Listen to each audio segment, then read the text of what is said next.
જય દ્વારકાધીશ. માંગો 20 ને આપે 30. મારા જય દ્વારકાધીશ. જો આજે તારીખ છે 6 ફેબ્રુઆરી 2025. બપોર પછીના 3:45 થયા છે અને અમે લોકો થઈ ગયા તૈયાર. અમારે જવું છે બાપા સીતારામ બગદાણા દર્શન કરવા. તો નવા વ્લોગ નવીમાં આપ સર્વનું હાર્દિક સ્વાગત છે. અને દ્વારકાધીશ કહી દો. જય દ્વારકાધીશ. રાધે રાધે. રાધે રાધે. જુઓ તૈયાર અને ગાડી બહાર તૈયાર.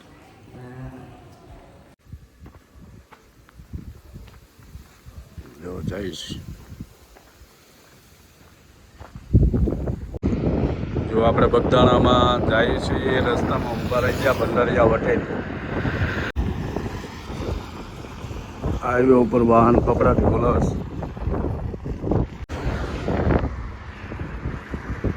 જો આપણે રસ્તામાં બોર ખાવા બોરડી લટલુમ ભરી છે તો આ ભડીના બોર કહેવાય.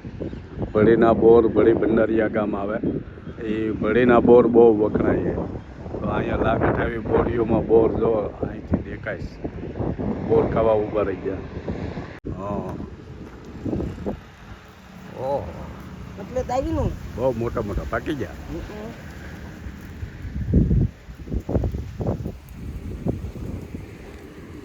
જો આ બધા જૂના અનુભવ છે. નાના હોય તાર આવા બોર બહુ ખાતા વીણી.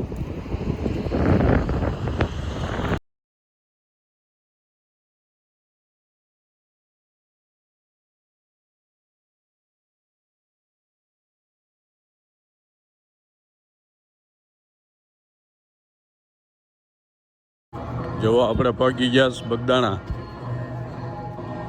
બાપા સીતારામ.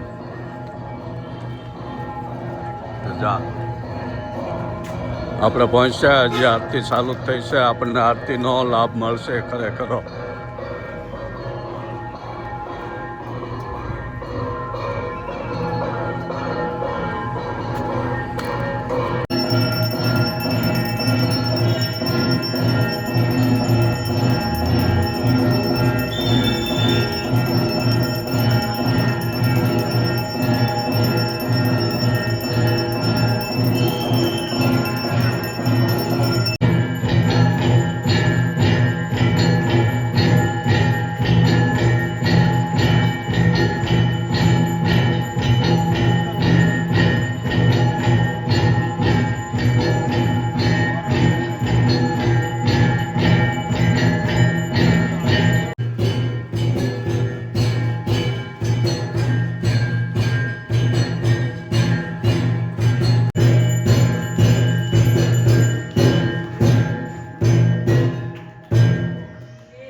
ચંદ્ર ભગવાન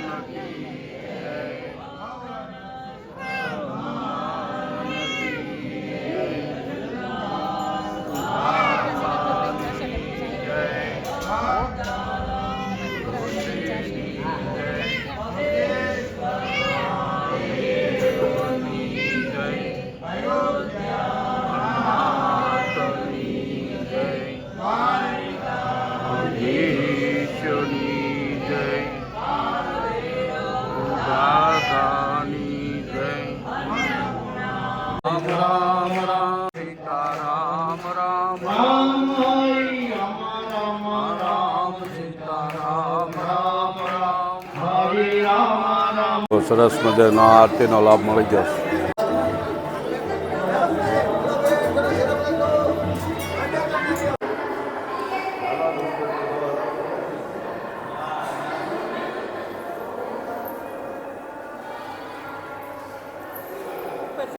જો આવું ભવ્ય મંદિર છે બાપા સીતારામ બગદાણામાં. સફેદ આરસથી સંગે મરમરથી બનાવેલું વિશાળ 2 માળ. બધી નકશીકામ કરેલી. ઘણા વર્ષો સુધી કામ આલેલું.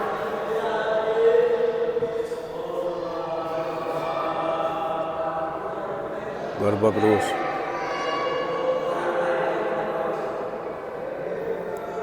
કેટલી સરસ કોતરણી કામ કરીને સફેદ આરસમાંથી આવું ભવ્ય મંદિર બન્યું છે.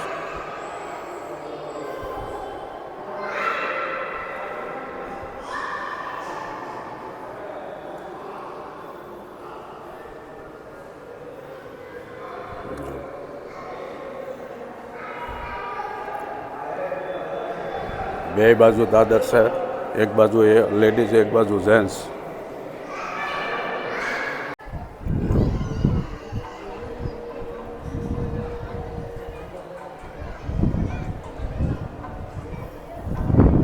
બાપા સીતારામને અસીમ કૃપાથી ભાવનગરથી 70 કિલોમીટર દૂર બગદાણા ધામ,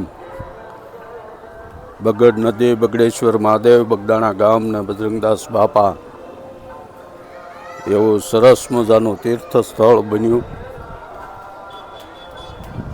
લાખો લોકો દૂર દૂરથી બાપાના દર્શન કરવા આવે. દર પૂનમ લોકો પૂનમ ભરવા આવે.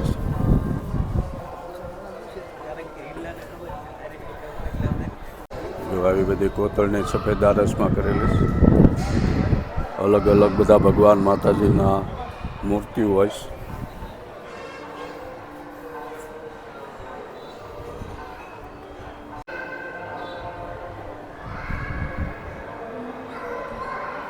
એ દર્શન કરી લીધા કેમ? હા બજરંગદાસ બાપા. હા, સરસ મજાની મૂર્તિ ને આવું ભવ્ય મંદિર. હા આઈના દ્રેવી એવું છે મંદિર. હા, રોજ હજારો લોકો દર્શન કરવા આવે હા અને મહાપ્રસાદ લે. હા, બહુ સરસ મજાનું મંદિર. હા ગુજરાતનું એક એવું ગામ નહીં હોય કે એ ગામમાં બજરંગદાસ બાપાની મઢી ન હોય. અને બહુ આસ્થા બાપુ ઉપર અને બાપુના આશીર્વાદ બધા ઉપર બન્યા રહે એવી ભગવાનને પ્રાર્થના.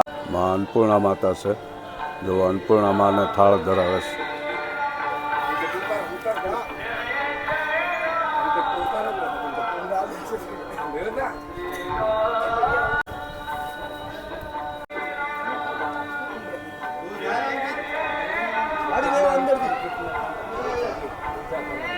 આરતીમાં બાપાના દર્શન કરી લીધા, આરતીનો લાભ લઈ લીધો.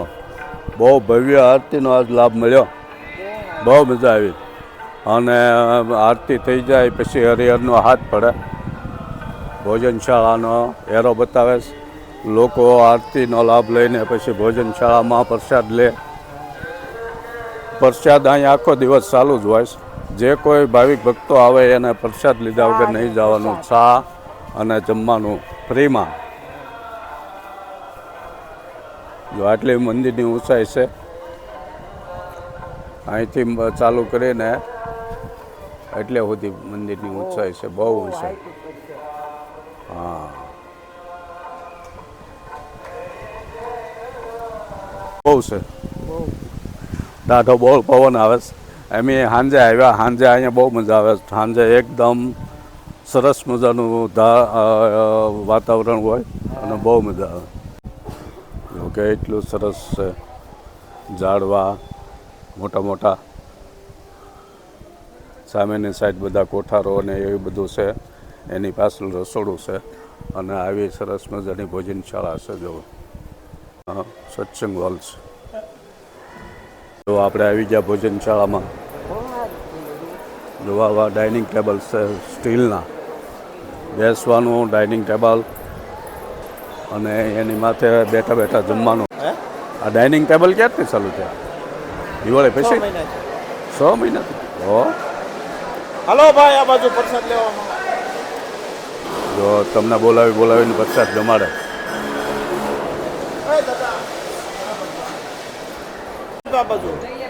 આ બાજુ દાદા. હો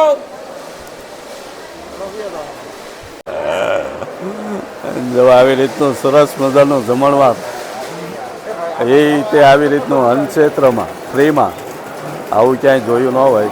એવો જોવા કેવા સ્ટીલના ખુમસા, વાટક્યા, ડાઇનિંગ ટેબલ, આવી સરસ મજાનું. કોઈ મુંબઈના ભાવિક ભક્તે 3 કરોડ રૂપિયા ડોનેશન આપેલું છે આ ડાઇનિંગ ટેબલ ને વાસણ. આવી રીતના થાળી વાટકી આવી છે.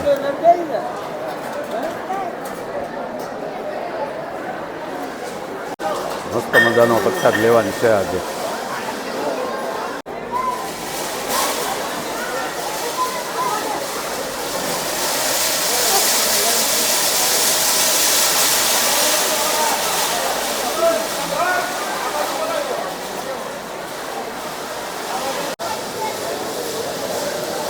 હવે આવી રીતનું આવી જાય.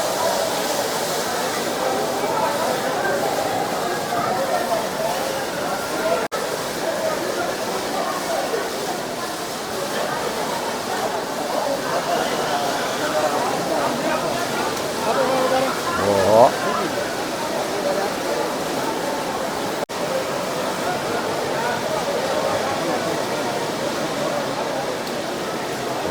રામ રોટી બગદાણા નહીં. પ્રસાદ લઈને વહી આવ્યા ભોજનશાળામાંથી. મજા આવી? હા. હવે તો વાસણે ઉટકવાનું બંધ, ડાઇનિંગ ટેબલ. વાસણે ઉટકવાના નહીં, હા વાસણ ત્યાં મૂકી દેવાના જમીન, હા ત્યાં માણસો રાખેલા છે એ ધોઈ નાખે. એવું અઘરું. સારું. બહુ મજા આવી. પ્રસાદ લઈ લીધો એકદમ સાત્વિક મસ્ત. ઓલી થાય ને, પાણી જાય બધું. જો વિશાળ મંદિર. બહુ ઉત્સાહ ઘણી સો મંદિરની ઘણી ઓછાઈ. ઘણી ઉત્સાહ છે. આપણે ફરતી મંદિરની પ્રદક્ષિણા ફરી લઈએ. હા આ બધો સફેદાર જ છે. આ કંડારવો બહુ અઘરો. તો કંડારવો એ અઘરો. ઓલા લાલ પથ્થર આવે એ કરતાં આ કંડારવો અઘરો. આ કડક આવે મોંઘોય બહુ હોય. અને મોંઘો. સફેદ આરસ જેટલો સફેદ એટલો મોંઘો. જો સામે આવું બધું છે. અમે પડી એમ્બેસેડર. હા બાપા હયાત હતા ત્યારે હસલાવતા. ગમે ત્યાં જવું હોય તો આ ડ્રાઈવરને કહેતા, એટલે ડ્રાઈવર એટલે સેવક હોય, સેવકને લઈને જતા. પાટલી છે. ઓહો ચોખ્ખાઈ બહુ. ચોખ્ખાઈ બહુ.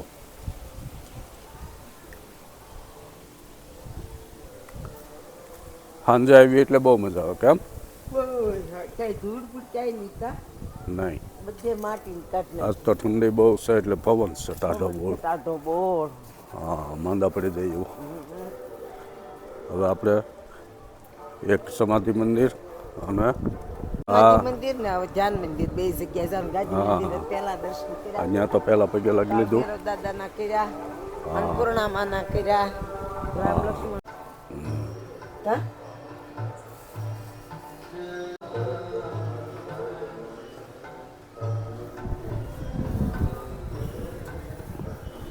કૂવો છે પહેલાંના જમાનાનો, જૂના જમાનાનો. પેલા વાડી છે એ કૂવો હશે. અહીંયા બાપુ હતા, હયાત હતા ત્યારે એની ગળાવેલો. આશ્રમમાં ઝાડવાનું પાણી પાવાનું, આશ્રમમાં પાણી જે જોતું હોય એની હાટું. હા તો બાપુ એ દેહ છોડ્યો એ પહેલાં આ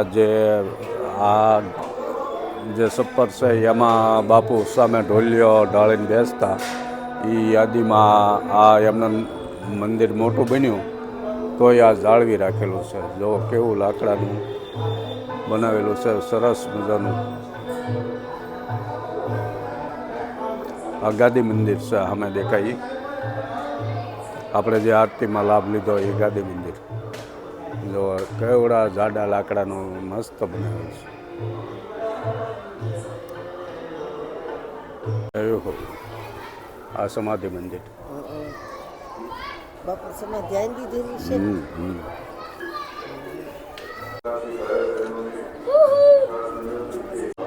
જો સામે ગેટની બાજુમાં કાર્યાલય છે.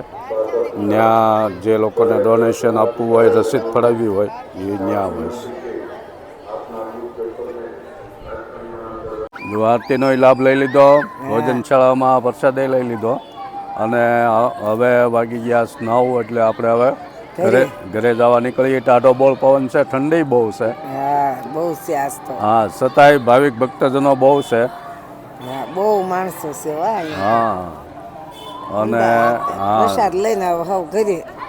હા અહીંયા રોકાવાવાળા ઘણા રાત રોકાતા હોય. અહીંયા રહેવાની પણ સુંદર વ્યવસ્થા છે. હા બહુ મસ્ત છે. હા અહીંયા જો રાત રોકાણ કરવું હોય તો અહીંયા કાર્યાલયમાં જઈને એની વ્યવસ્થા કરવાની. જો સામે શાહઘર છે, એમાં વહેલી સવારથી ચાલુ થઈને બપોરે 12 વાગ્યા સુધી અને બપોર 3 વાગ્યાથી ચાલુ કરીને સાંજે આરતી થાય ત્યાં સુધી ચા કોફી દૂધ નાના બાળકો હોય તો એને પાવા માટે દૂધ મળી રહે એવી સરસ મજાની વ્યવસ્થા છે. અહીંયા જે ભોજનશાળા છે એમાં રોજની હજારો માણસોની રસોઈ બને બંને ટાઈમ, અને મોટો કોઈ ઉત્સવ હોય પૂનમ હોય ત્યારે તો લાખો માણસોની અહીંયા માનવ મેદની આવે ભાવિક ભક્તજનો બાપાના દર્શન કરવા. એવું સરસ મજાનું ભાવનગર જિલ્લામાં આવેલું બગદાણા ધામ બાપા સીતારામ, બહુ સામે ધર્મશાળાવાળો રસ્તો છે અને સામે બૂટ ઘર છે. અંદર આવો એ પહેલાં બૂટ ચપ્પલ કાઢતા જવાના, અને લગેજ રૂમ છે. હા,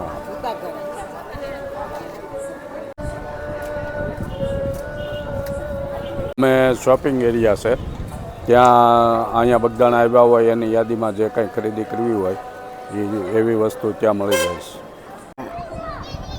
બાપા સીતારામ. બાપા સીતારામ.